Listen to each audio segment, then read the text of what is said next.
Alors du coup, game 2. Game 2 à la draft, et on est encore une fois, on joue ça du coup du côté G2, et on enchaîne avec la Kalista. Et là, ce qui est terrible, c'est qu'ils voient qu'ils peuvent pas se permettre, de laisser la Kalista. Même, c'est-à-dire qu'en gros, Lord Raven est assumé un peu flairant. Et on change pas les vannes du côté Rogue avec un first pick Trundle. Pourquoi on first pick Trundle? Pourquoi on first pick Trundle? C'est pour avoir le Horn. Trundle pour le Horn, ce qui a beaucoup de sens. Le problème, c'est que là, tu te dis, ok, bah je ban Kalista, pas de souci. On a ban Lucian, Kalista, et là, bam, Caitlyn. Et le problème, c'est que Caitlyn m'énorme beaucoup de pression, et j'ai beaucoup aimé la réponse de G2. Et vous allez voir pourquoi, ça va vous surprendre. Et alors, pourquoi est-ce qu'on pick Atrox? Moi, au début, je pensais qu'ils allaient pick Horn, je pense que c'était un meilleur pick. Mais ils pick Atrox parce qu'en fait, s'ils pickent pas Atrox ici, ils se disent que s'ils pick Horn, Atrox c'est la solution à Trundle Horn. Sivir, historiquement, c'était toujours un peu un fake counter de Caitlyn. Parce qu'on se disait, voilà, tu peux spell shield, c'est spell, tu peux spell shield, c'est trap. Et puis, tu as du dépush. Mais en vrai, en early, tu subis normalement. Mais je pense qu'à l'heure actuelle, c'est pas un mauvais counter.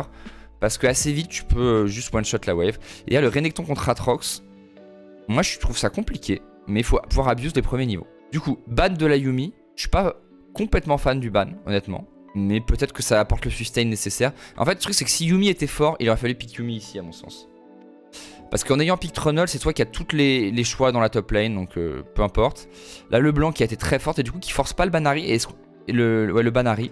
Sachant on est dans la même situation qu'avant, c'est-à-dire avec Sylas, Azir et le blanc. Pour moi, là, c'est forcément une Ahri, ici. Parce qu'en gros, t'es dans la situation de la game 1, mais t'as ban le counter. Et c'est vraiment que les G2 laissent cette situation. Alors, à moins que les G2 soient prêts à avoir leur counter, qui est, du coup, bien entendu, la Lissandra. Alors, et pourquoi j'aime ce pick Karma? Vous avez dit la réponse, moi je la trouve pas si mal. Eh bien, j'aime ce pick Karma parce que on est dans une méta enchanteur où vraiment les supports engage sont assez faibles. Et en plus, Caitlyn, tu ne joues pas avec un support engage normalement. Ça marche pas. Tu veux jouer avec systématiquement un enchanteur. Tu peux jouer Lulu, mais le truc c'est que du coup le push, eh ben, c'est Sivir Karma qui vont l'avoir. Et du coup, bah, en fait, ce pick Karma, il counter la potentielle synergie de Caitlyn et la condition de victoire de Caitlyn qui est de perma-push bot. Si tu perma-push avec Caitlyn, quand on dit perma-push, c'est tu peux stack des waves et push, mais tu veux tout le temps gratter des plates et mettre du rythme avec Caitlyn. Caitlyn, tu dois snowball parce que sinon tu es en retard en mid-game. Et il faut attendre ensuite le 4ème item pour que ce soit très très fort. J'avais call un peu la Janna, mais ça n'a pas été fait. Et du coup, il pick Tam en mode, bon bah, ça va être plutôt de gagner la lane. Tam est pas trop mauvais contre le poke de Karma. Alors on va pas pouvoir prendre de plate. Ils ont bien répondu à notre blind Caitlyn. Et du coup on a Tam Kench pour le mid game contre Lissandra. La Caitlyn sera intouchable en mid game parce qu'il n'y a aucune engage en face. Et on a la range de la Caitlyn. Mais Caitlyn met de la pression en fait sur sa range qu'à partir du moment où elle a canon ultra rapide. Le truc c'est que tu peux pas vraiment te permettre, à mon sens, de faire canon ultra rapide en 2 avec Caitlyn. Parce que tu peux pas vraiment faire Kraken. Et du coup, si tu fais canon ultra rapide en 2 après la Gale Force, bah t'as pas de dégâts. T'as pas d'AD, enfin tu fais pas de dégâts. Et du coup, tu la fais en 4 plutôt. Voilà. Caitlyn, Gale Force canon ultra rapide, même avec l'IE, ça chatouille, quoi. Alors on va regarder cette game parce que cette game est très intéressante. Parce que condition de victoire normalement. Parce que Atrox outscale le Renek. Lissandra, là on va bien cadenasser le mid jungle parce qu'en 1v1 c'est des counters directs. C'est-à-dire que, enfin c'est pas des counters directs, mais Jarvan normalement en 1v1 s'il se fight perd contre Trundle. Lissandra est une bonne réponse à Ahri, donc le mid jungle des Rogues qui est un petit peu désamorcé. Et en termes de late game, pour moi le late game va au Rogue, mais le very late game. Et encore, hein, attention parce que Sivir Karma c'est très fort. C'est juste que Caitlyn 4-5 items c'est complètement dingue et il n'y a pas d'engage pour la gérer. Je pense qu'il le réalise pas contre Caitlyn. Une bonne Caitlyn, c'est meilleur que Sivir. Parce qu'elle lui met un crit, c'est réglé. Et la range fait qu'elle lui met toujours un crit avant que Sivir arrive. S'il y avait un Horn à la place du Atrox, je pense que la draft est pour les G2. Parce que en fait, le temps du go-in des G2, avec l'ulti de Horn, l'ulti de Lissandra, ça crée tellement le chaos que ça permet à la Sivir d'arriver en contact, en fait. Mais là, c'est pas le cas. Alors, très bonne ward de la part de Caps. J'ai l'impression qu'on n'arrive pas à push la bot lane du côté des Rogues. C'est pas évident contre Karmes, Sivir bien entendu. Si Kong gagne son niveau, je pense que les Rogues peuvent faire une bonne campagne aux Worlds. Franchement, ouais. Je pense que je commence à y croire. Parce qu'individuellement, ils sont très forts. En fait, en gros, ils ont ce que moi, ce qui a fait que, et peut-être que vous l'avez ressenti, j'ai jamais été si hype que ça par G2. C'est je trouve que cette équipe de G2 a un bon collectif, mais manque un peu d'individualité. Notamment Flackhead et potentiellement Bibi. Je sais pas si je mets le chat. YouTube, vous me direz si vous préférez avec ou sans le chat, comme ça vous avez les deux.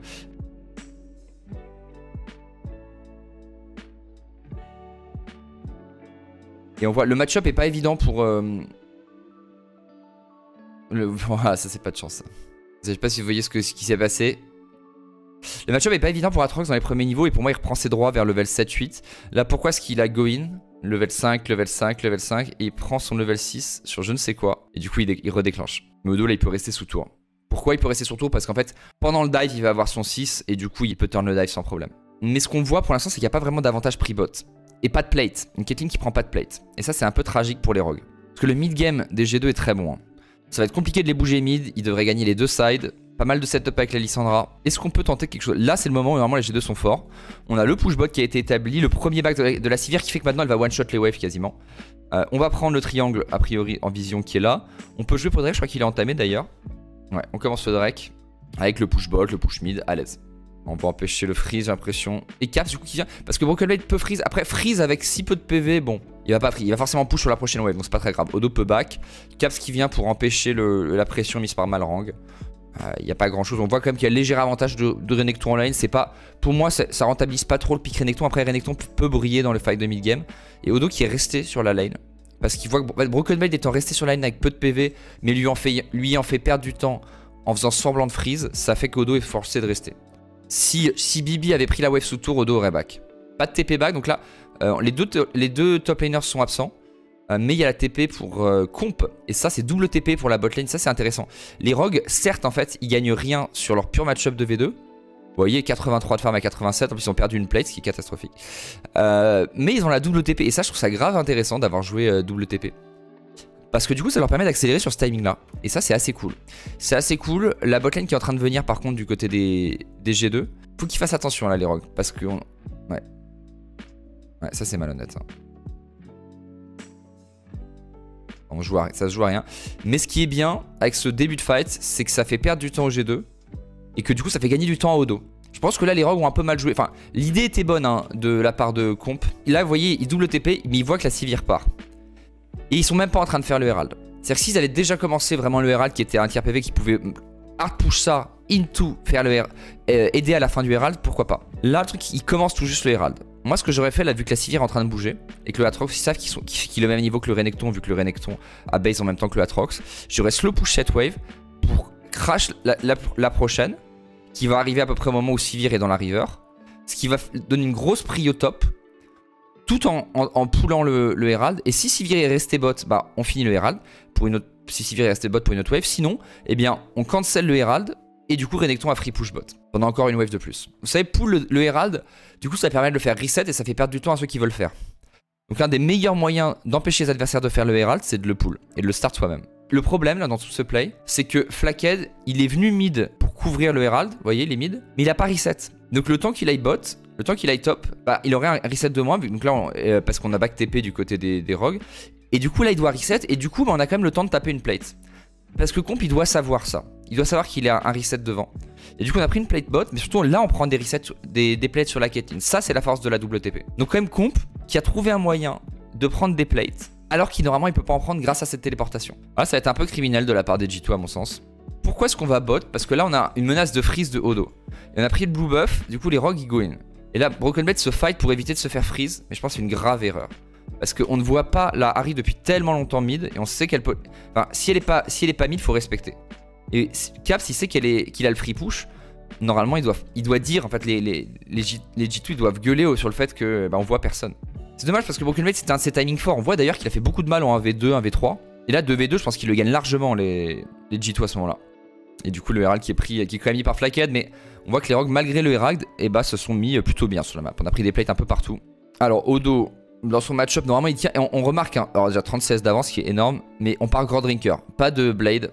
Je trouve que moi, le beat Blade est un peu rincé, honnêtement. À part quand t'es sûr de pouvoir gagner le 1v1. Flakked qui s'en sort bien, mais avec son Q. Prendre le kill sur Trimby. Mais encore une fois, à chaque fois, les rogues qui puissent bien sur les timings of tempo de Flakked. Enfin, où Flakked, en fait, est un petit peu en retard par rapport à Comp. Alors. Est-ce que ce fight est bon? Là, il est pas bon pour les G2 parce qu'on n'a pas la vision ici. Après, il y a l'ADC qui vient le premier. Regardez le mouvement de Flakked. On a Comp sous tour et on a double TP. On n'a pas vraiment de TP proactif du côté des G2. Pour moi, Broken Blade devrait être en train de TP en fait déjà. Le problème là, c'est que Broken Blade il veut prendre cette wave top parce qu'il est derrière dans son match-up et il se dit je peux pas me permettre de lâcher cette wave qui slow push vers l'adversaire. Donc ça veut dire que je vais faire perdre beaucoup de farm. Le truc, c'est que s'il vient pas maintenant, il va pas pouvoir flank. Donc il va être réactif tout en arrivant en face des adversaires. Donc c'est une mauvaise TP. Donc là normalement c'est compliqué pour les G2. Les G2 déjà doivent attendre pour moi. Jankos là il va trop tôt. Regardez la position de Lissandra, regardez la position d'Atrox, regardez la position de Sivir. Sivir est presque sur le point de venir, Atrox est presque sur le point de TP, ce Drake est encore full life, et Lissandra est presque sur le point d'être là. Donc là Jankos normalement il se fait punir par Larsen, il se fait full combo par Larsen, et ensuite Larsen est safe parce qu'il peut go out et la Caitlyn peut commencer à venir. Sauf qu'on loupe le bisou, ça c'est crucial. Trymbi c'est bien, Trymbi qui se replace. Trymbi qui fait un travail colossal. Il a utilisé son jump in pour se replacer près de ses deux coéquipiers qui se faisaient go in. Ensuite, il tempo le maximum son ultimate pour flash out pixel l'ulti de Caps. Alors, ce qui slow tout le monde et met des dégâts à tout le monde. Mais là, vous voyez, ça c'est un concept sur lequel je mets souvent l'exergue. C'est pour les teamfights, c'est les chokes. Ça, c'est un très mauvais choke. Parce qu'on se retrouve à être tous les uns sur les autres ici. Ce qui permet eh bien, de mettre les AOE dans le choke et du coup eh bien, massacrer les G2 dans cette... donc un choke c'est un goulot d'étranglement. Les rocs qui du coup vont pouvoir aller par là, par là, par là. Et en plus tu sors d'un choke pour te mettre dans d'autres chokes ici. Donc là les rogues, le début de fight est mauvais, mais on attire les G2 potentiellement dans une situation compliquée. Et là, ça va être masterclass sur masterclass. Alors déjà il y a les trappes de comp, Malrang, dans le plus pur style de fou de Malrang. Qui go in avec Jarvan avec 200 PV, mais du coup il fixe les G2 dans le choke avec Odoané qui est pareil, très très bon à cet endroit là. Et Comp qui canarde. Odo, et en fait à chaque fois vous avez vu les rogues, ils ont toujours fui et attiré les G2. Les G2 ils sont allés là une fois, là deux fois, puis là une autre fois. Et à chaque fois, les rogues qui ont dansé autour d'eux, c'est vraiment un magnifique teamfight en vrai des rogues. Mais du coup là les G2 qui font une erreur assez étonnante.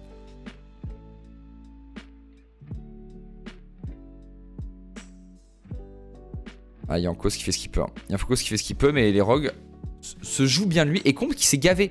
En fait, et Comp qui a pas trop snowball, mais qui avait quand même bien farm. Là, il snowball. Pour moi, on est dans le timing fort des G2 encore, parce qu'on n'est pas encore sur un timing 4 items de la part de la Caitlyn. Elle ne fait pas peur. Parce que voilà exactement pour ce qui vient de l'interaction que vous venez de voir. Vous vous dites, voilà, il s'est rien passé là. Et vous venez de voir une Sivir qui, juste avec son Q, zone Comp, et du coup, prend le push, prend la wave. Imagine, Lissandra est là, peut menacer d'un dive, va pouvoir aller sur les sides. Si c'est une Caitlyn 4 items, déjà là elle s'est pris un crit dans la tête. La Caitlyn elle arrive sur la wave avec son passif chargé par exemple et son canon ultra rapide. Tu te prends une auto-attaque à 4 items ou à 5 items de la Caitlyn, tu es calmé en général. Reset de qui? De Karma. Donc là normalement faut pas reset et reset de Lissandra. J'aime pas du tout ce reset de Lissandra. J'aime pas du tout. Vous voyez le reset de Cap, c'est pas bon du tout pour moi. J'aime pas du tout ce reset. Parce que tout le monde vient... En fait là on est déjà dans une phase où l'Atrox ça reset puis la Karma. Sur cette wave tu veux jouer avec les G2 là. Sur cette wave là tu dois prendre cette tour.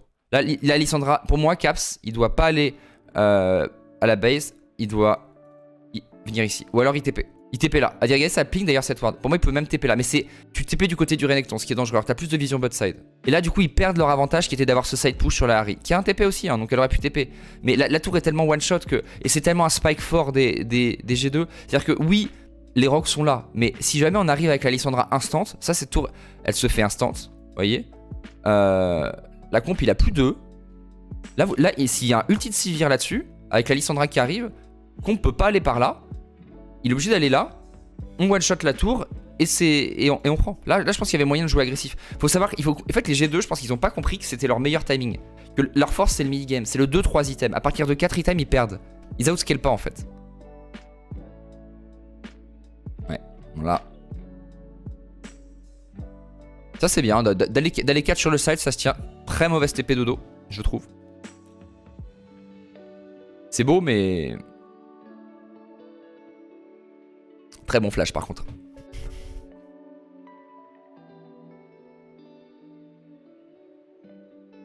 J'aime pas trop ce pilier de Jankos. Ah, moi je me demande si tu piliais pas ici pour pilier tout le monde en fait. Et là c'est là on voit aussi le manque d'engage. Imaginez, là il y a un ulti de Horn dans le tas. Ça manque d'engage. Donc là les G2 qui sur leur spike prennent un Drake, mais encore une fois je vous dis c'est peu. Est-ce qu'on peut prendre cette tour? Mais plus on avance, plus on va galérer à la prendre. Et puis la Caitlyn peut aussi beaucoup walk up grâce au Tam, faut pas oublier. Hein. Le pick Tahm-Kench est très bien dans la draft. En fait le pick Tahm-Kench est une très bonne réponse au pick Karma, ici. C'est-à-dire que vous voyez en fait le problème des G2 c'est qu'il y a plein de choses qu'ils n'ont pas réalisé dans cette game. Là ils n'ont pas réalisé que leur timing force était le 3 item. Ils n'ont pas réalisé tout à l'heure par exemple quand Cap c'est allé top qu'ils pouvaient plus dive top. C'est-à-dire qu'ils s'adaptent pas assez. Alors que les rogues, quand ils ont pick Caitlyn, Et avec le pick karma, ils ont fait bon bah merde, ils ont pick karma, on va pas pouvoir perdre ma push, on va pas pouvoir rentabiliser leur deal la Caitlyn. Ce qu'on va faire, c'est prendre le Tahm Kench pour qu'ils aient aucun moyen d'aller chercher la Caitlyn. Vu que leur seul engage c'est Lissandra, ils auront aucun moyen d'aller chercher la Caitlyn à 4 items. On va arriver au scaling de la Caitlyn. La condition de victoire de G2, ça va être start le Nash avec la Lissandra qui est là. Voilà, c'est aussi simple que ça. Maintenant qu'on a push, là la Lissandra elle aurait dû bouger, je trouve. Enfin, sans la Lissandra, en fait, il y a aucune engage sans la Lissandra. Donc si la Lissandra est pas près de la mid lane, ils ne pourront jamais forcer. Là on est bien. Là j'aime ça ce que font les G2.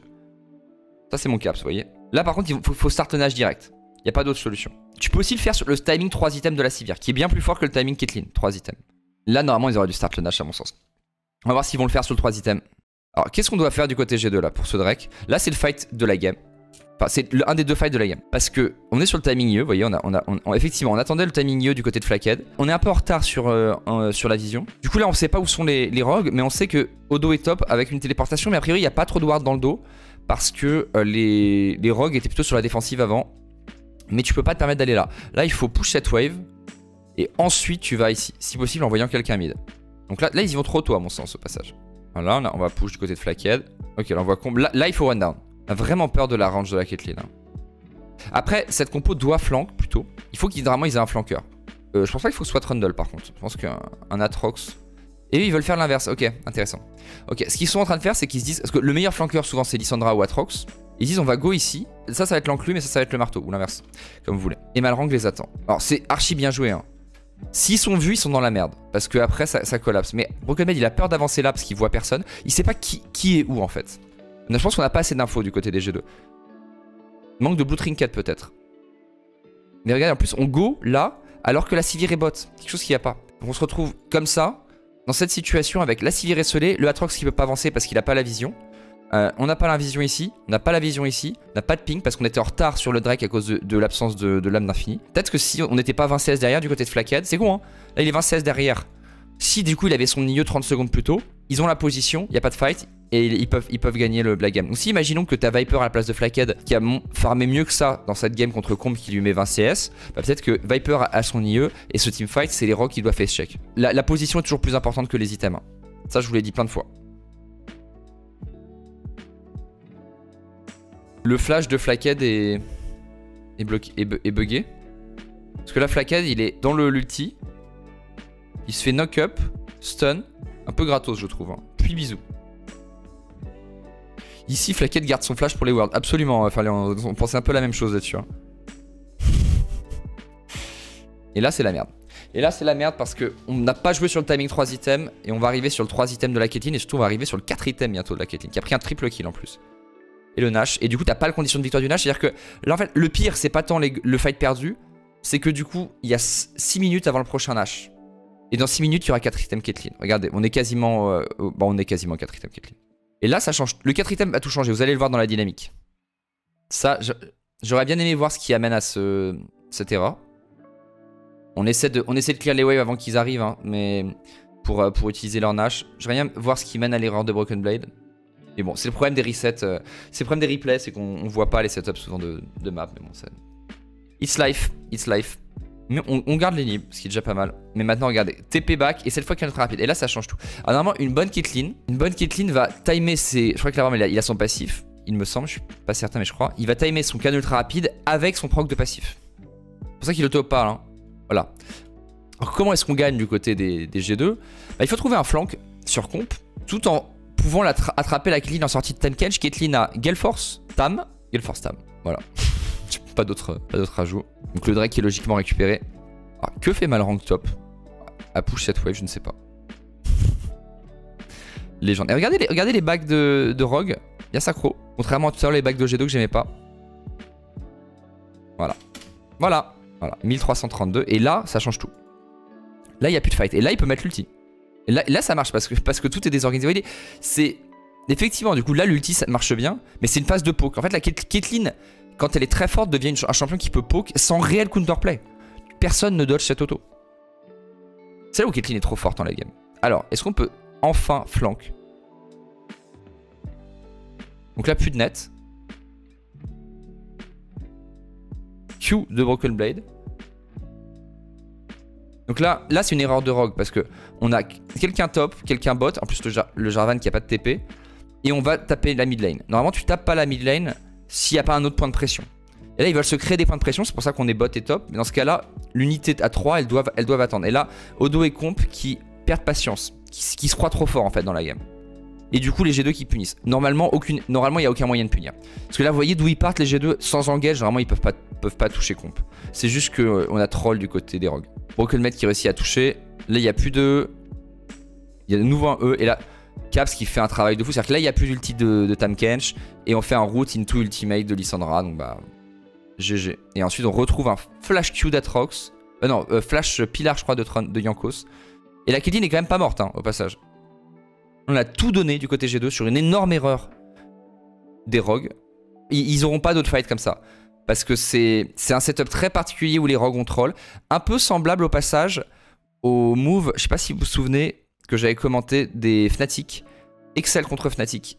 Où les Excel avaient run down mid et Sylas avait flank et là, Wunder avait troll en ne faisant pas un flank avec Sylas. Là, au passage, bravo à Malrang hein, qui se sacrifie non seulement pour attaquer ça, mais aussi pour prendre l'aggro, ce qui permet à Comp, je crois, de mettre une auto.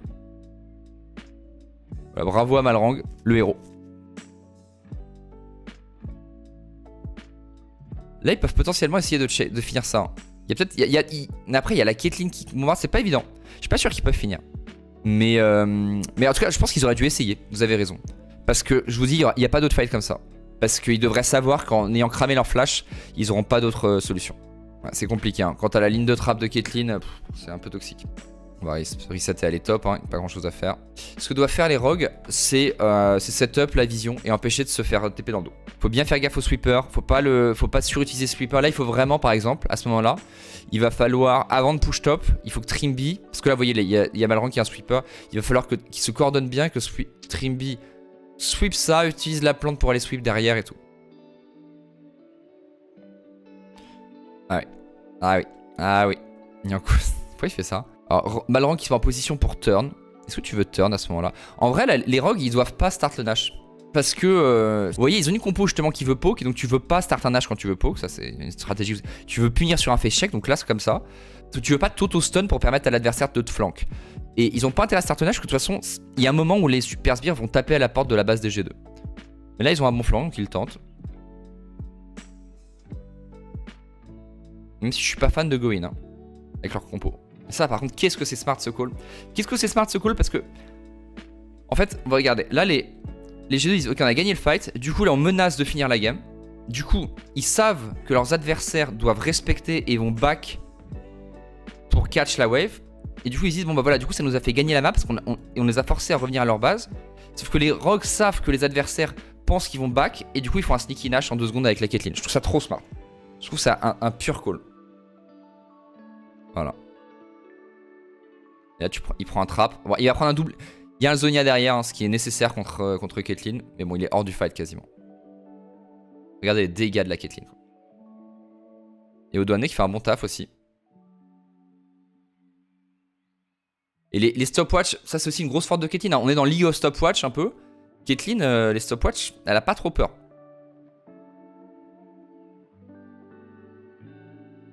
C'est bien joué ça. Et Trimi qui avait toujours pas utilisé son hit. Hein.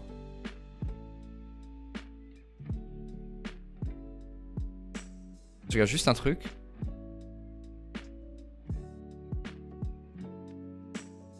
« 9-0-7 hein. Caitlyn monstrueux. Ouais, il a bien remplacé son collecteur par une soif de sang, ce qu'on disait. GG au rogue. Je pense que si G2 avait gagné la game, ça aurait pu changer quelque chose avec leur rapport de force du BO. Oui, complètement. Tout est possible. Hein. Mais j'ai l'impression que les rogues étaient juste au-dessus individuellement en fait, dans ce BO.